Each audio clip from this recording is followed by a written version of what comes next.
de un informe detallado.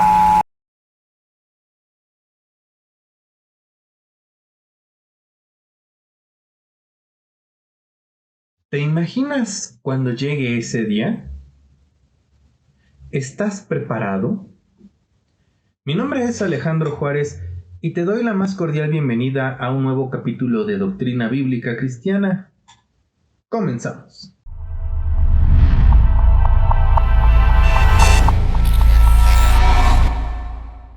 El día de hoy vamos a comenzar a estudiar nuestro séptimo punto doctrinal, el cual es: creemos en la segunda venida de nuestro Señor Jesucristo. ¿Has escuchado sobre este tema? ¿Cómo es eso de la segunda venida de nuestro Señor Jesucristo? ¿A qué se refiere? ¿Será el apocalipsis en la tierra? La respuesta para esta última pregunta es sí, estamos refiriéndonos al apocalipsis, pero para abordar este tema debemos ir desglosando punto por punto con bases bíblicas que nos ayuden a entender más rápidamente lo que estamos por presenciar. Te invito a correr por un cuaderno y una pluma porque seguramente vas a querer anotar algunas cosas que vamos a abordar en este programa. Así que el día de hoy comenzamos con esta primera parte de nuestro séptimo punto doctrinal. ¿Qué es la segunda venida de nuestro Señor Jesucristo? Entendemos por segunda venida de nuestro Señor Jesucristo al suceso profético futuro que va a acontecer en algún momento y que tiene como principal evento cuando nuestro bendito Redentor vendrá por segunda ocasión a la tierra para derrotar al diablo, el anticristo, el falso profeta y todas las huestes de maldad, y posterior a esto reinará aquí en la tierra. Sin embargo, cuando leemos los libros de Daniel, Ezequiel, Apocalipsis y aún el capítulo 24 del Evangelio de Mateo, nos encontramos que primero deben ocurrir algunos sucesos en esta tierra antes de que nuestro Salvador haga su segunda venida. No obstante, resulta muy importante decirte que, conforme a lo que leemos en las Sagradas Escrituras, esto es, la Biblia, nadie sabe el día ni la hora en la que esto va a acontecer. Por lo tanto, aquellos pseudoprofetas y sectas que le dicen a usted que el Señor Jesucristo vendrá en tal o cual fecha, está completamente equivocado. Para ello, quiero invitarte a ver nuestro capítulo de nuestro programa llamado Derecha la Flecha, donde explicamos con claridad, con argumentos bíblicos, el por qué es erróneo fijar una fecha para este suceso. ¿Qué es la profecía futura? Le llamamos como profecía futura a aquellos sucesos que fueron previamente anunciados por los siervos del Señor y que por la misericordia de nuestro Dios encontramos únicamente en la Biblia y que no se han cumplido todavía en nuestros tiempos. Por ello, también existe la profecía pasada. Estos son los sucesos que ya acontecieron, pero que previamente fueron declarados o anunciados por los profetas del Señor, como por ejemplo la gran diáspora judía, la primera venida de nuestro Señor Jesucristo a esta tierra, su ministerio terrenal, crucifixión, resurrección y ascensión a los cielos, la invasión de Babilonia a Israel, etc. Asimismo, existe la profecía presente. Esta es la que se va cumpliendo en nuestros tiempos, como por ejemplo lo que comenta el profeta Daniel cuando dice: «Y tú, Daniel, guarda en secreto las palabras y sella el libro hasta el tiempo de fin. Muchos correrán de aquí para allá y la ciencia aumentará». ¿Dónde encuentro profecía? Bueno, la respuesta es simple: en la Biblia. La verdadera profecía, esto es la que es 100% real y que no tiene falla, la podrás encontrar en la Biblia, que es la palabra de Dios, que también, por cierto, es inequívoca y de inspiración divina. Si quieres profundizar más en el tema, te dejo el enlace a nuestro programa sobre nuestro segundo punto doctrinal en la sección del resumen del video aquí abajo. Ahora bien, en su omnisciencia y omnipresencia, porque Dios conoce todas las cosas que están por ocurrir y además Él ya las determinó, nada escapa de su voluntad. Pero cuando Él, en su soberana voluntad y misericordia, decide revelárselo a sus siervos, entonces trata con ellos de una forma muy personal y les explica lo que está por ocurrir, aunque a veces, con el fin de mantener velados el conocimiento de ciertas cosas, el Señor no permite que se sepa todo, ya sea porque no se los muestra a sus profetas o bien porque les indica que deben de guardar silencio y no revelarlo. Pero hermano, ¿y el libro de profecías de Nostradamus? Tiene profecías muy claras e incluso muchas de ellas se han cumplido. Bueno, queridos hermanos, la realidad es que no provienen de Dios, porque si bien algunas se han cumplido con extraordinaria precisión, otras no se han cumplido, y un verdadero profeta o siervo del Señor no puede tener profecías que se cumplen y otras que no. Recordemos que el diablo también quiere engañar de ser posible a los escogidos. Por lo tanto, se va a esmerar en sacar sus propios profetas para distraer la atención de las personas y tratar así de desprestigiar la Biblia. Hoy en día están los profetas de la prosperidad que te anuncian que vas a ser millonario, o aquellos profetas que te asustan con el miedo, que te dicen que va a venir un huracán o un terremoto muy grande, y se inundan las redes sociales de estos pseudo profetas. Recordemos que toda la revelación, toda la profecía ya está dada en la Biblia. Lo que sale de ahí está mal. En Discípulos de Cristo tenemos este libro, que es la Biblia, como nuestra única norma de fe y de conducta. Lo que sale de aquí, querido hermano o hermana, no es válido. ¿Qué ocurrirá antes que sea la segunda venida de nuestro Señor Jesucristo? Existen diversas posturas con respecto a este aspecto, pero aquí en Discípulos de Cristo, basados en lo que la Biblia nos enseña, sostenemos un punto de vista que se le conoce como premilenarismo dispensacional intertribulacionista. ¿Qué? Premilenarismo dispensacional. ¿Qué es eso? ¿Cómo se come? Bueno, el premilenarismo dispensacional no se come, no es un platillo de comida. Es la postura que sostiene que el periodo de tribulación ocurrirá y que la iglesia estará presente durante la primera mitad de este periodo, también conocido como la semana 70 de Daniel, en referencia a lo que se hace mención en el capítulo 7 del libro de Daniel. En el arrebatamiento, la iglesia es llevada al cielo, con lo cual los juicios de Dios caen sobre la humanidad que no se ha arrepentido, y también para aquellos miembros de la iglesia que se hayan quedado atrás. Hermano, no le estoy entendiendo nada. No se preocupe, hermano, vamos a ver este esquema. Comenzamos con la crucifixión y muerte de nuestro Señor Jesucristo. Después de 40 días, donde estuvo presentándose a sus discípulos con pruebas irrefutables para convencerlos de que había verdaderamente resucitado, nuestro Salvador asciende al cielo, y ahí, justo ahí, comienza la dispensación de la gracia, o también conocida como la era de la gracia o la era de la iglesia. ¿Qué ocurre en la era de la gracia? Bueno, en palabras del hermano David Rodríguez, pastor del Tabernáculo Bíblico Bautista de Vancouver, Canadá, en español, es el periodo en el que cada quien hace lo que se le ronca en gana. Esto es, nuestro Dios es paciente y espera que todos procedan al arrepentimiento para que no se pierda nadie.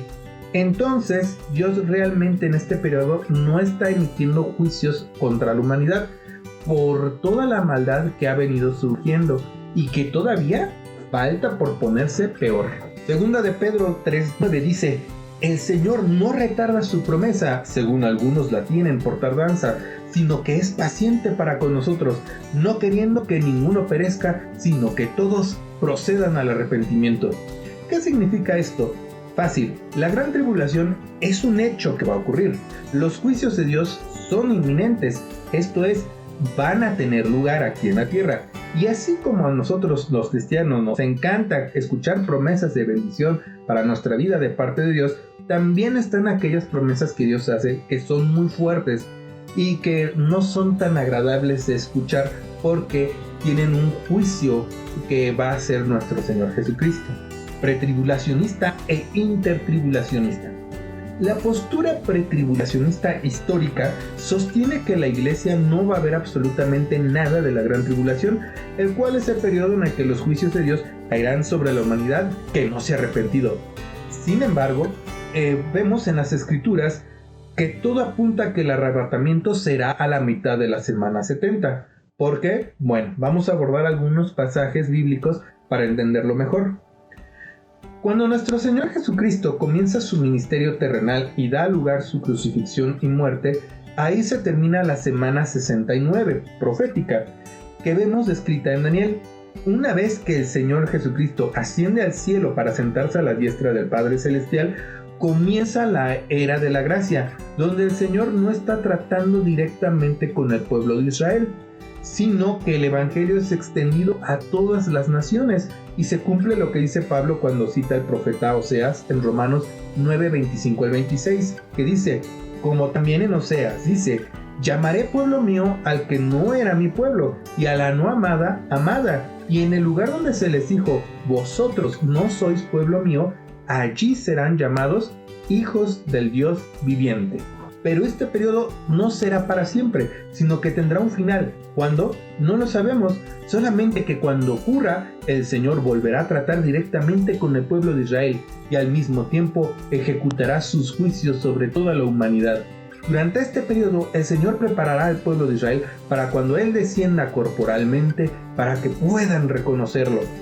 Sabemos que ese momento está cerca porque las señales que encontramos en la Biblia, como el aumento de la ciencia, las prisas modernas, el amor que se enfría entre todos los habitantes de la tierra y que hacen uso antinatural de sus cuerpos, entendiéndose en lujuria y lascivia entre ellos, los escogidos que también son engañados, etc., sabemos que el inicio de la semana 70 está por comenzar en cualquier momento.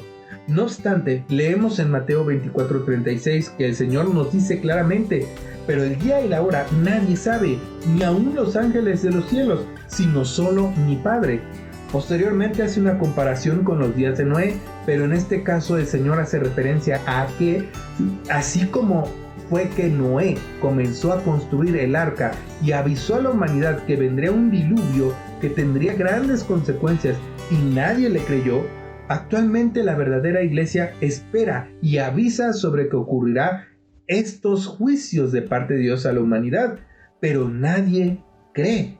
Y algunas congregaciones que anteriormente caminaban bien delante del Señor han dejado de guardar su palabra. Conforme al capítulo 7 de Daniel, podemos observar que Daniel está viendo una cuarta bestia, la cual es el Imperio Romano, y de ahí salen 10 cuernos, de los cuales ahí aparece un cuerno pequeño que derriba a otros 3 que lo antecedieron. Esto es, el cuerno pequeño es el anticristo, que tomará el control mundial y se hará pasar por un hombre de gran carisma, gran personalidad, inteligente como ningún otro. Además, traerá paz al mundo. En el libro de Apocalipsis, el cuerno pequeño es identificado como el jinete que monta un caballo blanco, tal y como vemos en Apocalipsis 6:2, que dice, y miré, y he aquí un caballo blanco, y el que lo montaba tenía un arco, y le fue dada una corona, y salió venciendo y para vencer. Esto es, este jinete va a tirar o va a derrocar a unos gobiernos, los va a vencer, y estos gobiernos le van a dar le van a ceder toda su autoridad a este gobernante, a este anticristo. Algunos se confunden y dicen que se trata de nuestro Señor Jesucristo, pero al ver el contexto de todo el capítulo 6 de Apocalipsis, nos damos cuenta que este concepto de creer que es nuestro Señor Jesucristo es erróneo. En estos momentos de lo que habla el capítulo 6 de Apocalipsis, ya comenzó a derramarse la ira de Dios sobre la humanidad, pero apenas ahí el anticristo se está fortaleciendo y derribando a 3 gobiernos que cederán su completo control de sus naciones ante este personaje. El resto de las naciones lo harán de forma parcial, pero lo seguirán.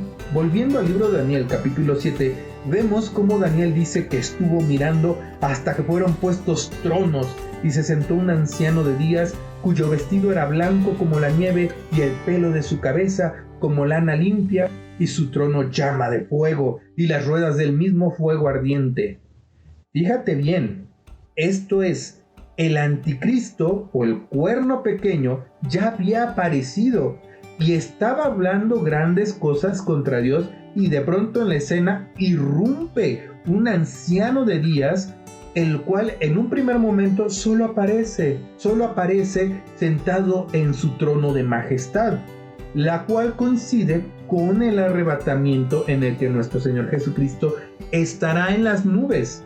Es muy importante decirte esto, en el arrebatamiento de la iglesia no estará el Señor Jesucristo presente en la tierra, solamente estará en las nubes, tal y como nos dice el apóstol Pablo en 2 de Tesalonicenses 4:16 al 17, porque el Señor mismo, con voz de mando, con voz de arcángel y con trompeta de Dios, descenderá del cielo, y los muertos en Cristo resucitarán primero. Luego nosotros, los que vivimos, los que hayamos quedado, seremos arrebatados juntamente con ellos en las nubes para recibir al Señor en el aire, y así estaremos con Él. De hecho, en 2 de Corintios 2:3, Pablo nos anuncia que nadie os engañe en ninguna manera, porque no vendrá. ¿Quién no vendrá? Nuestro Señor Jesucristo, sin antes venga la apostasía, la cual ya le estamos viendo, y se manifieste el hombre de pecado, el hijo de perdición, el cual se opone y se levanta contra todo lo que se llama Dios o es objeto de culto, tanto que se siente en el templo de Dios como Dios, haciéndose pasar por Dios. ¡Qué interesante! Las escrituras son muy claras. Ahora vamos a volver al capítulo 7 de Daniel en el versículo 11. Date cuenta cómo es que el cuerno pequeño ha salido de aquella cuarta bestia que era de aspecto horrible en gran manera. Luego, 3 reyes fueron derribados por el cuerno pequeño, también conocido como el anticristo. Y ahí entonces algo irrumpe esta escena. ¿Qué está ocurriendo? Bueno, un anciano de días sentado en su trono aparece, pero al principio vemos que no hace nada, solamente aparece. Pero de pronto en el versículo 11 deja de describir al anciano de días, Daniel, y dice: yo entonces miraba, esto es, yo miraba al anciano de días, a causa del sonido de las grandes palabras que hablaba el cuerno. Esto es como diciendo: no vas a hacer nada. Miraba hasta que mataron la bestia y su cuerpo fue destrozado y entregado para ser quemado en el fuego. Fíjate qué interesante lo está describiendo Daniel. Esto es, el anciano de días aparece y el cuerno pequeño sigue hablando contra el Altísimo, hasta que de un golpe es cortado y eliminado. Ahí es donde también vemos que la iglesia será arrebatada a la mitad de la semana 70, pero el resto de la humanidad que no han creído en Cristo Jesús como su Salvador, y aquellos cristianos que solo calientan bancas del templo o no tienen un compromiso fijo con el Señor, se quedarán y sufrirán toda la ira del Señor. Aquí hay una pregunta que quiero hacerte. ¿Estás preparado